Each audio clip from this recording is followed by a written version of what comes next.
Hello students, welcome to our video lecture classes. Now today we are going to discuss about the comparison of nanotechnology based formulations and conventional fertilizer application. जो हम nano technology से जो fertiliser दे रहे हैं उस पे और जो हम परंपरागत जो टेक्नोलॉजी से जो फर्टिलाइजर दे रहे हैं उस पे नैनो टेक्नोलॉजी का दोनों का क्या अंतर है हम आज वो देखते हैं। ठीक है,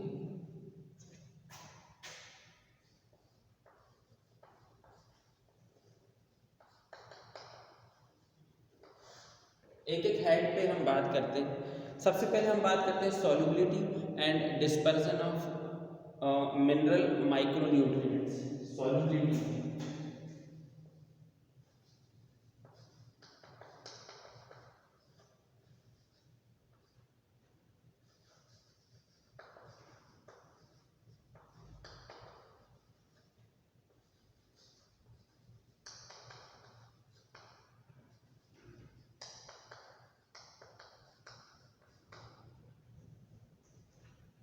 तो solubility and dispersion of mineral और माइक्रोन्यूट्रिएंट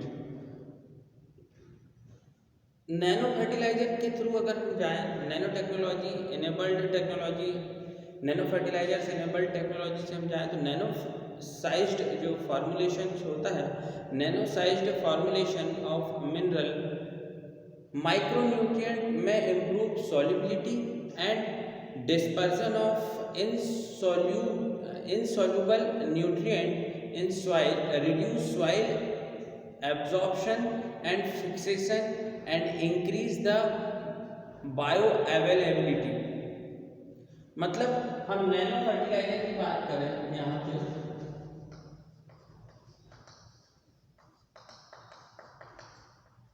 नैनो फर्टिलाइजर की बात करें और कन्वेंशनल की बात करें,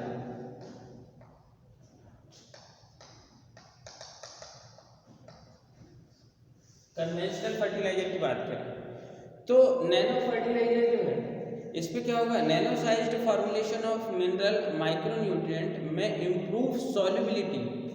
इसमें क्या होगा, इम्प्रूव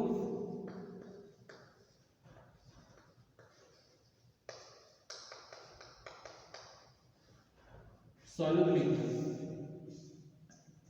इसमें सॉल्युबिलिटी क्या होगी, इम्प्रूव हो जाएगी। And dispersion of insoluble nutrient in soil, dispersion of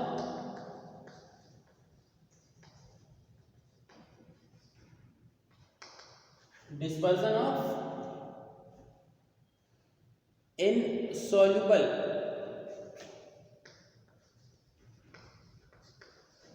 nutrient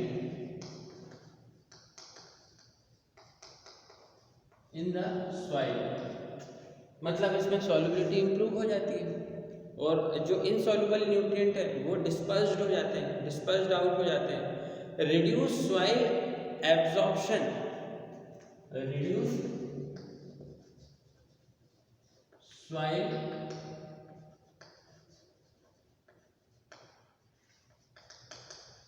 absorption, जो एब्जॉर्प्शन नहीं सॉरी एब्जॉर्प्शन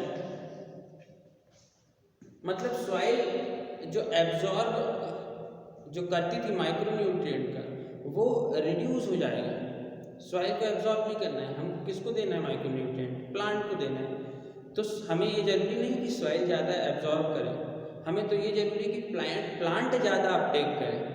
ठीक है, तो सॉइल का एब्जॉर्बेशन यहाँ मायने नहीं रखता, प्लांट का अपटेक मायने रखता है। तो सॉइल की जो एब्जॉर्प्शन है वो रिड्यूस हो जाएगा nano fertiliser. And fixation and और फिक्सेशन जो है माइक्रोन्यूट्रिएंट का वो रिड्यूस हो जाएगा। फिक्सेशन हो जाता है तो क्या हो जाता है, मूवेबिलिटी कम हो जाती है किसकी, न्यूट्रिएंट की। जब मूवेबल न्यूट्रिएंट नहीं होगा तो प्लांट नहीं ले पाएगा उसको, ये सॉइल में फिक्स हो जाएगा। तो fixation, reduce the fixation reduce हो जाएगा और increase the bio availability, increase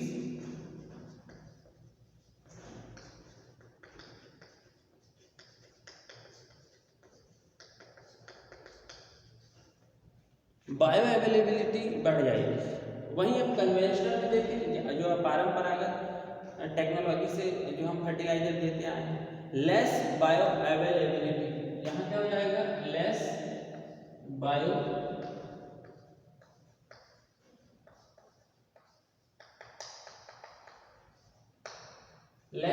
availability plants due to large particle size and less solubility. Less bioavailability to plant due to large particle size. इसमें large particle size होता है, क्यों less bioavailability क्यों हो गई less? क्योंकि large plant, large size किसका? large size इस fertilizer का, ठीक है, लार्ज पार्टिकल साइज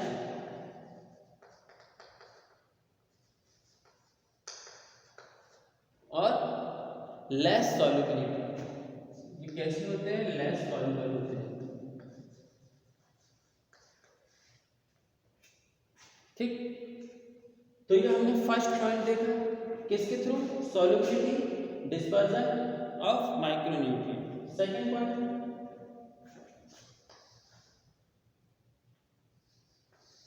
हो सकता है एग्जाम में आपसे डिफरेंस पूछ ले, ठीक है। न्यूट्रिएंट अपटेक इफिशियंसी को देखते हैं।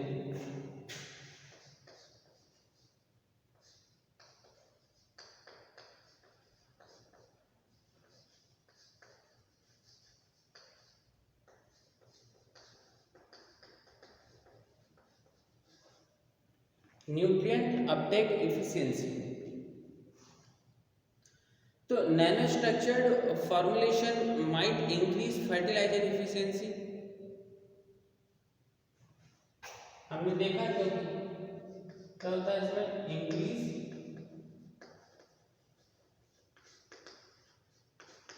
Fertiliser use efficiency.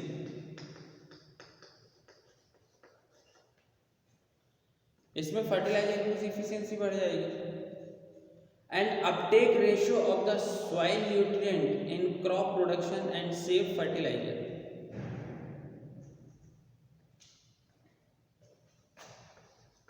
इसके कारण क्या होगा, हमारा फर्टिलाइजर सेफ हो जाएगा,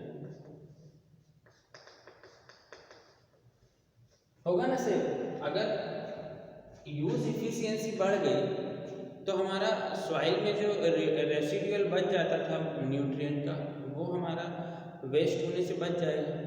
अगर इसने यूज इफिशियंसी बढ़ गई, फर्टिलाइजर यूज इफिशियंसी। वहीं अगर बल्क कंपोजिट की बात करें, जो हम अभी तक देते आए हैं, कन्वेंशनल फर्टिलाइजर जो हम अभी तक देते आए हैं, bulk composite is not available for root source and decrease efficiency. इसमें क्या होगा, ये नॉट अवेलेबल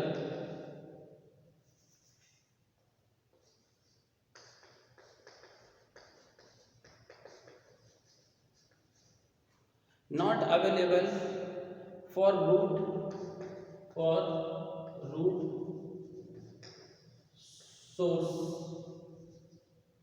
sources या resources।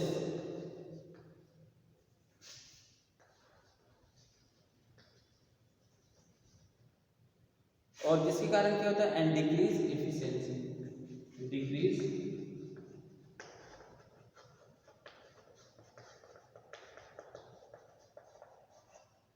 इफिशियंसी डिक्रीज हो जाती है।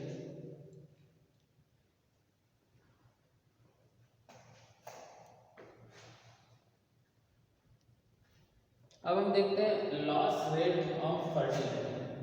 थर्ड क्या है हमारा, लॉस रेट ऑफ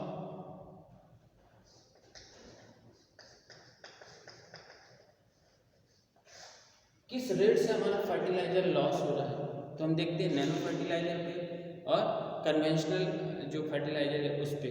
तो nano structured formulation can reduce loss rate of fertiliser. स्वाभाविक सी बात है, नैनो मटेरियल हम इसीलिए पढ़ रहे हैं क्योंकि हमारा लॉस रेट कम हो। तो nano structured formulation can reduce loss rate of fertiliser.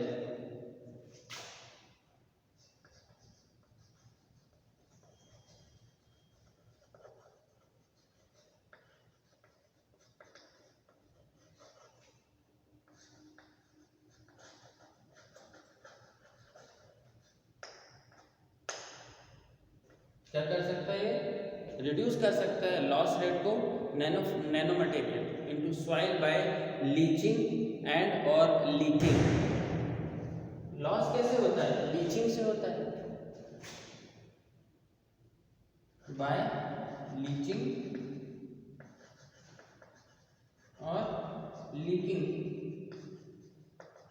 ये लीक करके। पर हमारा जो नैनो मटेरियल है ये सब नहीं होता, उसमें लीचिंग नहीं होता, लीकिंग नहीं होता, इसी कारण सेफ होता है वो। लीकिंग नहीं होता मतलब उसके चारों तरफ हम इनकैप्सुलेशन कर देते हैं नैनो मटेरियल की, तो लीक होने का सवाल ही नहीं है, जितना ज़रूरत है उतनी रिलीज होगा वो, है ना। और वाटर के साथ लीच आउट भी नहीं होता है, क्यों, क्योंकि वाटर में ज़्यादा सॉल्युबल नहीं होता है, ठीक है। और ये जो है ये high loss rate by leaching, run of and drift, high loss rate क्या है, हाई लॉस रेट, किसके कारण, बाय लीचिंग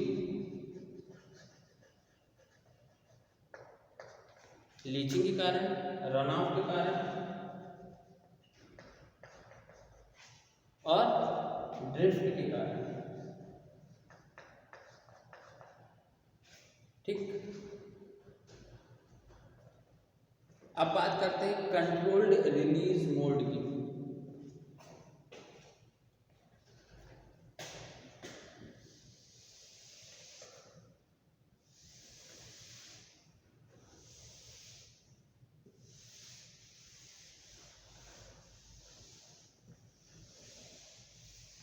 हम एक पॉइंट लेते हैं, फोर्थ पॉइंट कौन सा, कंट्रोल्ड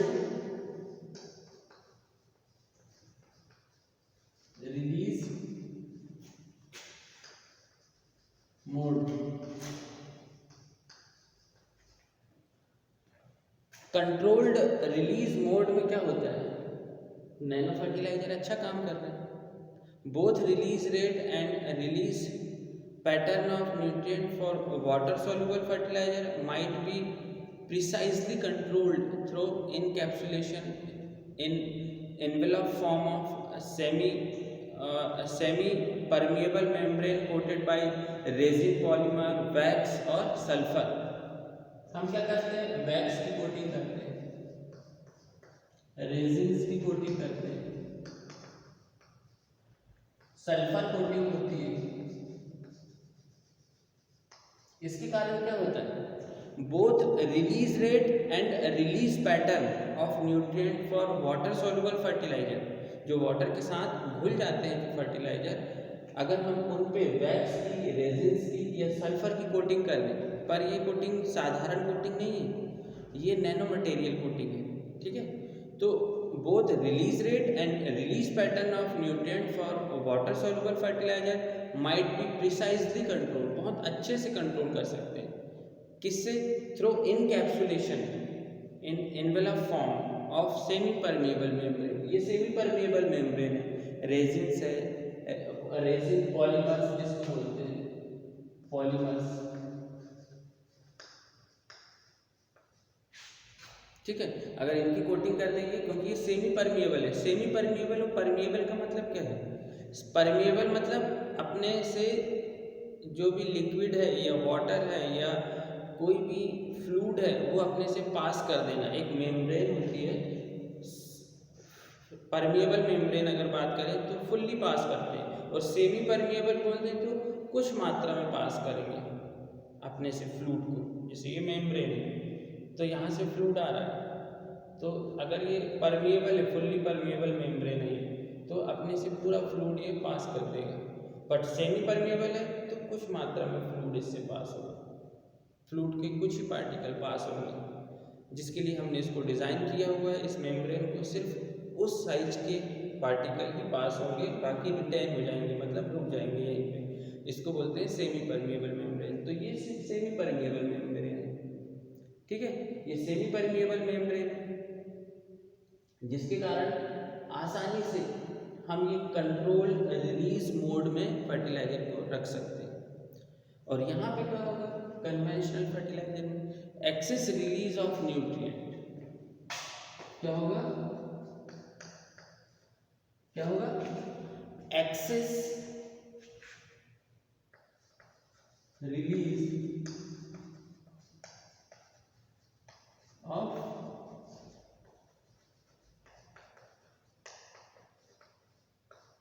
न्यूट्रिएंट। इसमें बहुत ज़्यादा मात्रा में रिलीज होगा। क्यों? क्योंकि हमने उसके चारों तरफ दीवार बनाया नहीं, उसके चारों तरफ हमने कोटिंग की ही नहीं है नैनो मटेरियल की, जो हमने इसके चारों तरफ की है।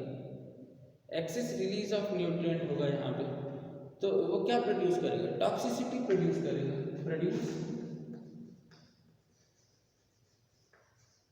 क्या प्रोड्यूस करेगा, ये टॉक्सिसिटी प्रोड्यूस करेगा।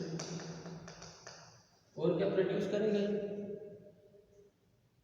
destroy the ecological soil balance,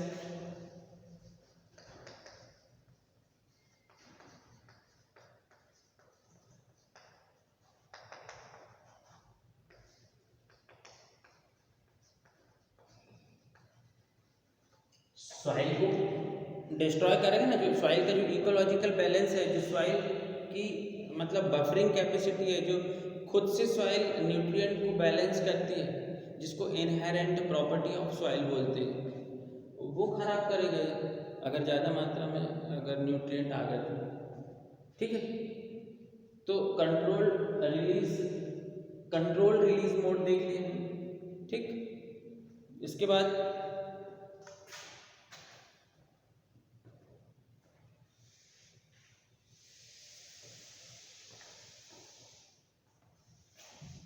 fifth और last, effective duration of nutrient release.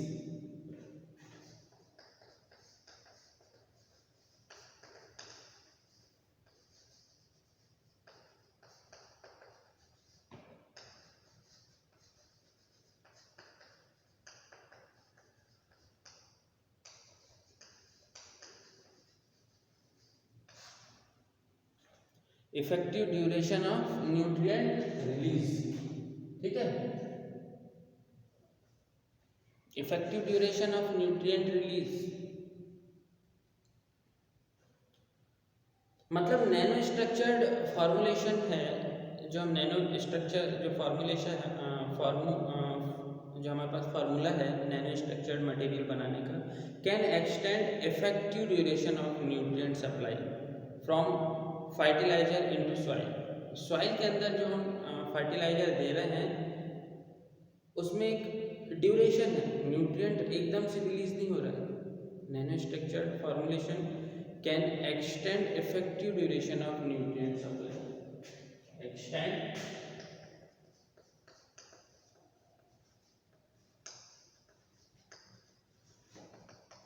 Effective duration of nutrient supply. ठीक है, जो न्यूट्रिएंट सप्लाई है उसका जो ड्यूरेशन है वो इफेक्टिव है, जितना प्लांट को जरूरत है, जब जरूरत है तब। और बल्क में क्या होता था, हम बल्क में फर्टिलाइजर दे देते थे ऐसे, उसमें क्या होता था, used by the plant of the time of delivery, rest is converted into insoluble salt in the soil. कुछ तो प्लांट द्वारा यूज कर लिया जाता था, पर जो इनसॉल्युबल बच जाता था तो वो क्या हो जाता था, बेकार हो जाता था। ठीक, तो ये था हमारा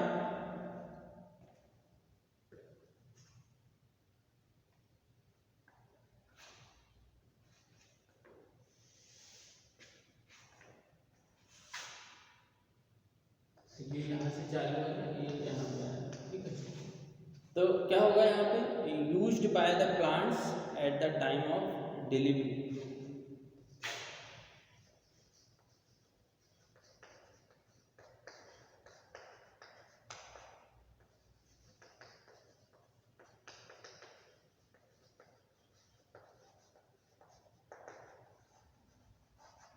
डिलीवरी के टाइम पे तो यूज हो जाता है, बट रेस्ट जो बचा हुआ rest is converted into insoluble salt in the soil.